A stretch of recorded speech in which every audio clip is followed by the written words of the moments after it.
Bom, eu nasci em São Paulo, mas com 1 ano eu já fui para Piracicaba, né? Meu pai era operário em São Paulo e ele teve... o progresso dele meio que levou ele para Piracicaba, né? Que de operário ele conseguiu chegar até ser o patrão da própria empresa numa filial em Piracicaba.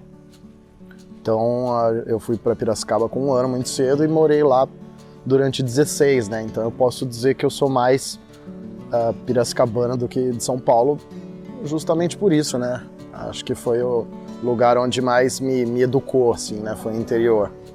E aí pintou a oportunidade de eu viajar para a Alemanha, com 17 anos, né? E não toquei muito lá, mas acho que lá foi onde despertou um pouco meu patriotismo musical, assim, né? Eu comecei a curtir muita coisa brasileira, talvez pela saudade de casa e tal. E quando eu voltei, direto que eu voltei para o Brasil, eu já passei na faculdade de publicidade. Então, e o meu curso ia começar só depois de 6 meses, assim. Então eu estava no Brasil com uma faculdade já garantida e com 6 meses, assim, para viajar dentro do Brasil, né? E foi onde eu conheci Itaúnas, no norte do Espírito Santo, que eu acredito que foi o grande start, assim, da minha carreira dentro do forró, né? Era uma vila de pescadores, né? Super bonito, assim, de dia era incrível, tal. E à noite não tinha nada para fazer, a única coisa que tinha era um botequinho que tocava forró, assim, de fita cassete mesmo, não tinha... E a galera ficava dançando, né, porque não tinha outra coisa para fazer, ficava dançando junto, aprendendo, muita gente não sabia e tal. E aí que eu comecei a ter o primeiro contato, assim, com o forró, né. E aí quando eu voltei para São Paulo, de Itaúnas, eu já tinha alguns amigos que eu fiz lá, né, que também estavam respirando forró, curtindo forró. Então, o que aconteceu? A gente teve a ideia assim, pô, vamos começar a se reunir e fazer eventos de forró aqui em São Paulo. E como ninguém entendia de música, assim, o que mais entendia de música era eu ficava no som, né? Aí meio que eu virei o DJ de forró, assim. Eu botava a música pra galera curtir, que também, né, não era grande coisa, né? DJ de forró, você aperta o play e deixa tocar, né? Então eu escolhia umas músicas bem longas para dar tempo de eu ir dançar e voltar ainda para trocar de música, entendeu? Paralelo a isso, teve uma coisa que me acompanhou desde moleque, desde lá de Piracicaba, que era escrever, né? O meu barato mesmo era escrever, sempre foi, né? Quando eu comecei a fazer esses trabalhos de forró, eu automaticamente comecei a escrever shots, baiões, né? Comecei a escrever no ritmo do forró, assim, sem me tocar, né? Foi super natural. E aí quando eu escrevi Asas, eu ainda não tinha banda, mas daí pintou um festival de música no Mackenzie. Falei, vou me inscrever e botar essa música que eu fiz, vamos ver se rola, né? E me inscrevi. Aí eu descobri na hora da inscrição que era um festival de banda, né? E eu não tinha banda, daí eu falei, cara, mas eu não vou ir embora, né? Pô, aí eu fingi pro cara que eu tinha uma banda, né? Eu falei, pô, tem uma banda. É mesmo? Qual que é o nome? Fala Mansa o nome, né? Que eu falei assim, vai ser engraçado quando chamar aí só eu, né? Chamar Fala Mansa, vai um cara só, vai ser interessante e tal. Só que assim, eu não quis ir sozinho no fim das contas, que eu falei, putz, vou passar mal vergonha lá, né, meu? Vou chamar os caras pra passar vergonha junto, aí dilui a vergonha, né? Aí eu já conheci o Alemão, e ele já tinha me falado que tava tocando zabumba. Aí eu falei, pô, vamos chamar uma mina, né? Pra tocar triângulo. Aí eu falei assim, não conheço uma mina que toca triângulo, mas eu conheço um cara que é cabeludo, que toca triângulo. Daí eu falei, vai, meu, beleza, né? Aí chamamos o Dezinho. E aí tocamos Asas lá, você parece um anjo, só que não tem asa.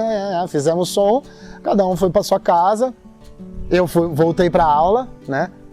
E aí, meu, terminou a aula, aí eu falei, vou lá ver, né, o final do festival. E aí quando eu pisei no auditório, cara, o cara anunciou, 2º lugar, categoria música própria, Fala Mansa. Aí foi muito louco, porque eu não sabia nem quem era Fala Mansa, cara. Aí tinha um amigo meu junto, que tava comigo na inscrição, que falou, meu, acho que Fala Mansa é você, velho. Aí eu fui, né, cara, receber o prêmio, que era o 2º lugar, na verdade. E foi massa, porque quando eu saí, acho que me deu um impulso, assim, de continuar, né. Falei, pô, que massa, se a galera gostou, tem coisa aí, né. E nessa, teve um na época era um brother nosso, assim, que fazia uns eventos de forró já, né? Aí ele falou, meu, vamos fazer um evento de forró com vocês, então, em São Paulo, cara. E a gente pega uma terça-feira, que é um dia que ninguém faz festa de forró, com vocês, que é uma banda nova também, então assim, né, a gente começa do zero mesmo, né, tudo. Rolou a primeira terça-feira, acho que tinha, umas 50 pessoas, na segunda umas 70, sabe, na terceira 100, assim, foi um lance louco, cara, que em 2 meses, assim, já tava lotado, e a galera foi conhecendo as músicas, né, e nessa já tinha, né, basicamente as músicas do primeiro disco, né, Rindo à Toa, Shot dos Milagres, eram músicas que eu tava escrevendo assim, direto, né. E aí rolou esses primeiros shows, a gente sentiu a necessidade de um sanfoneiro, né, lógico, né, acho que o pilar estrutural do que a gente fazia era zabumba, triângulo, sanfona, e a gente não tinha sanfona ainda. E aí achamos o Valdir, ligamos para ele foi fazer um ensaio com a gente, né, músicas que ele não conhecia, porque a maioria era autoral, então a gente foi trabalhando, ensaiando com ele, e nesses shows ainda não dava grana, assim, então a gente, terminava, a gente tinha que pagar para ele, né, o que dava era o que dava o cachê dele, então a gente às vezes tirava do bolso para pagar o dele, até que ele mesmo falou, tá errado, né, eu tô com vocês aí, né, se for para ganhar nada, eu quero ganhar nada junto. Se for para ganhar mais, quero ganhar mais junto, né? Aí foi onde fechou mesmo os 4. Então, quando a gente começou a tocar, chegava nos lugares assim, a galera esperava uma coisa, né? E aí eu via outra. Acho que esse foi o grande lance, né, da Fala Mansa, porque tinha uma linguagem atual, né, contemporânea, e com uma musicalidade de 100 anos, né? Então, essa mistura foi, vamos dizer, foi meio que a tecla SAP, assim, para a juventude do que era o movimento, né? A molecada dançando, né? Todos os dias, todas as noites em São Paulo, em Belo Horizonte, no Rio de Janeiro, despertou a atenção dos empresários, né? Das gravadoras, né? E aí foram fazer uma reunião com a gente quer gravar um disco de forró aí com vocês, né? Beleza, mano. E a gente nessa já preparando o nosso disco de autorais, né? Do nosso jeito também, tudo errado, né? Então eles pegaram um negócio que tava ruim, deixaram pior ainda, sabe, assim? E aí acreditaram naquilo, né? Começaram a investir naquilo e mandaram pras rádios, né? E as rádios, mano, quando ouviram pela primeira vez, os caras desacreditavam, né? Porque ninguém aceitava, pediram pra gravar a versão verão, sem sanfona, com sanfona mais baixa, uns pediam para tocar mais num ritmo mais reggae, para tocar na rádio. Então, saímos fazendo umas gravações que, nem a gente acreditava, né? Eu acho que a dificuldade veio muito com preconceito, né? Um preconceito musical muito grande, né? Mas depois, cara, as casas de show sempre bombadas, né? E a gente já lançou esse disco. Quando a gente lançou esse disco no mercado, tinha uns 4 discos da Fala Mansa no camelô, sendo que nenhum era nosso. Eles gravavam o show e faziam um CDzinho. Então não tinha nem a capa, né? Não tinha foto nossa nem nada. Então começou a bombar esses CDzinhos. Aí a gravadora falou, peraí, né? A gente tem que pegar esses caras antes que eles percebam que pode andar sozinho, né? Aí a gente conseguiu o primeiro contrato com a gravadora, com o Deixa Entrar. E aí fizemos o Deixa Entrar, o Essa é Pra Vocês, que foi o segundo disco da banda, que tem Shot da Alegria, que foi, né, teoricamente o nosso terceiro sucesso aí na escala de Rindo à Toa, Shot dos Milagres e Shot da Alegria. O que pra gente, eu diria que foi aquela assinatura de que não seria um disco só, né? Porque, nossa, quando veio o Shot da Alegria e bombou na rádio, uma música de um segundo disco, já deu aquela aliviada, né? Puta, não vai ser uma banda de um disco, de um trabalho só, né? E aí o Simples Mortais, que foi o terceiro disco, ele veio, é um dos discos que eu mais gosto, assim, e talvez o menos comercial da banda, porque já veio carregado de intenção própria, assim, né? Não do que estava acontecendo no momento, mas do que a gente vivia no momento e respirava. E foi o momento também que a gente já começou a analisar o mercado dando uma amansada em relação ao forró.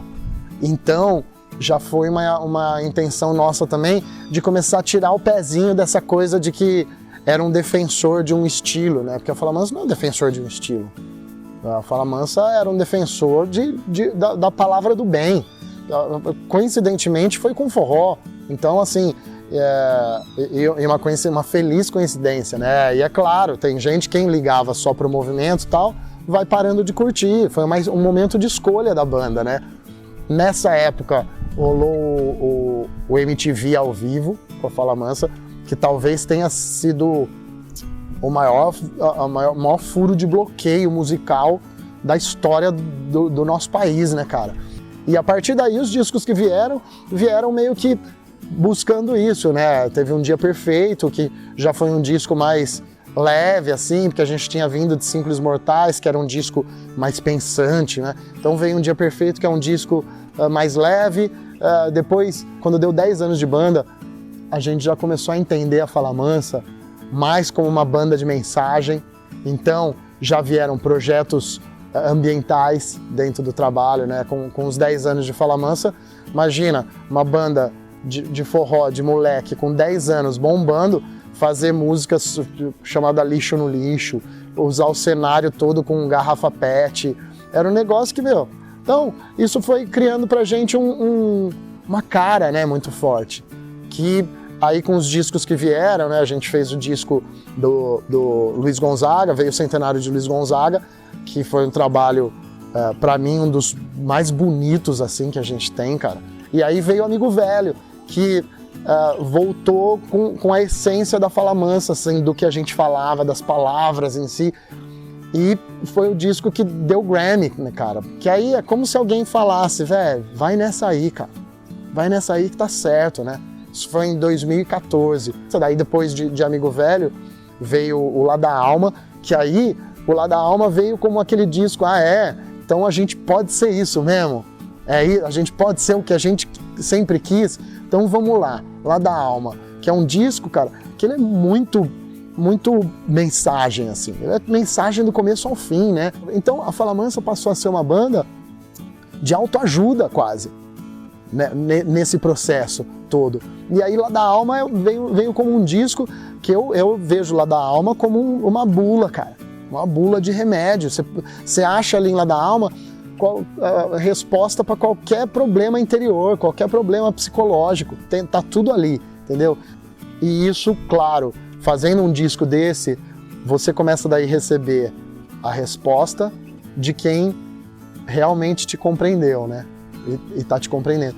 E isso começou a criar, para Fala Mansa, um novo nicho, uma nova tribo de seguidores, né? De fãs. E aí passou Lá da Alma, que foi um disco bem carregado de mensagem, veio a intenção do DVD, né? Nós fomos gravar lá em Itaúnas, onde eu comecei a história aqui, né? DVD, vamos pegar só música que a galera conheça, que todo mundo cante do início ao fim, e aí criamos um DVD. Que aí, cara, eu acho que quando você completa 20 anos, acabou, mano. Sabe, assim, você tá ali com a sua estante dos seus produtos, vamos dizer, que é cada musiquinha ali na estante da vida, que você não precisa nem estar mais aqui, sabe, assim, porque tá tudo ali plantadinho, né? A gente tem, acho que cada um na sua profissão tem a ambição de ver acontecer, né? E isso dá aquela relaxada, cara, no trabalho, assim. A gente pensa muito no imediatismo, né? Na música, no audiovisual, em tudo, né? Mas você pode fazer, dia após dia, algo que você acredite e que seja bonito, né? Que seja inspirador.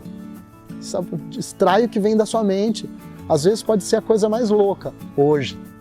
Amanhã pode ser tendência.